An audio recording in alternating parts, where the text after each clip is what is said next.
Hello friends, ఈరోజు నేను మంచి పాయసం చేసి చూపిస్తున్నాను. ఇక్కడ అరకప్పు పెసరపప్పుని ముందర వేయించి పెట్టుకుంటున్నాను. ఎర్రగా వేయించుకున్నాక కడుక్కుంటాను. ఇక్కడ 3 క్యారెట్లు తురుముకొని పెట్టుకున్నాను, మీడియం సైజువి. ఇప్పుడు నేను పెసరపప్పు కడుక్కుంటాను అనమాట. దీన్ని ప్రెషర్ ప్యాన్లో వేస్తున్నాను.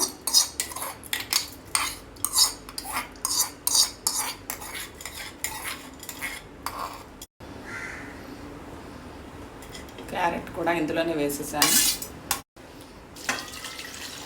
ఒక 2 గ్లాసులు నీళ్లు పోస్తున్నాను. ఇక్కడ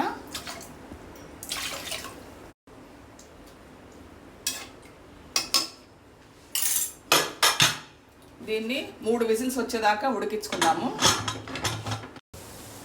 4 యాలక్కాయల గింజలు వేస్తున్నాను, మర్చిపోయాను ఇందాక.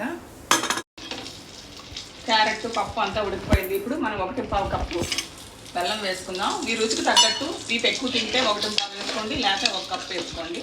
ఇప్పుడు దీన్ని బాగా కరిగిపోయేదాకా ఉడకనిద్దాము. బెల్లం కరిగాక ఒక 5-6 నిమిషాలు ఉడకాలండి. ఇది బాగా ఉడికిపోయింది. ఉడకపోతే నీరు అనిపిస్తుంది. ఇంకొంచెం ఉడకనిద్దాము. దీంట్లో నీరు ఆల్మోస్ట్ ఎగిరిపోవచ్చింది. ఇప్పుడు మనం స్టవ్ ఆపేసి, నేను ఒకటి చెప్తున్నానండి, కొబ్బరి పాలు వేస్తున్నాను నేను, చిక్కటి కొబ్బరి పాలు. మీరు మామూలు పాలు వేసుకునే పని అయితే చక్కెర వేసుకోండి, కొబ్బరి పాలు వేసుకునే పని అయితే బెల్లం వేసుకోండి. ఇవి చిక్కటి కొబ్బరి పాలు, రెడీమేడ్లో కొన్నాను నేను, ఇంట్లో చేసింది కాదు. రెడీమేడ్ హోమ్మేడ్ కొబ్బరి పాలు తీసుకున్నాను స్విగ్గీలో.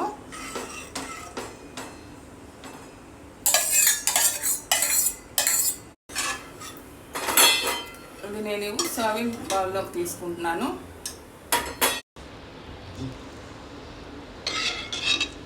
ప్లేట్లోకి తీసుకుంటున్నాను, చల్లారుతుందని.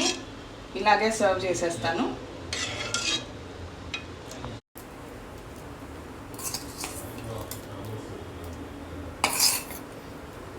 నేను గార్నిష్కి జీడిపప్పు, కిస్మిస్, నల్ల ద్రాక్ష వేసుకున్నాను.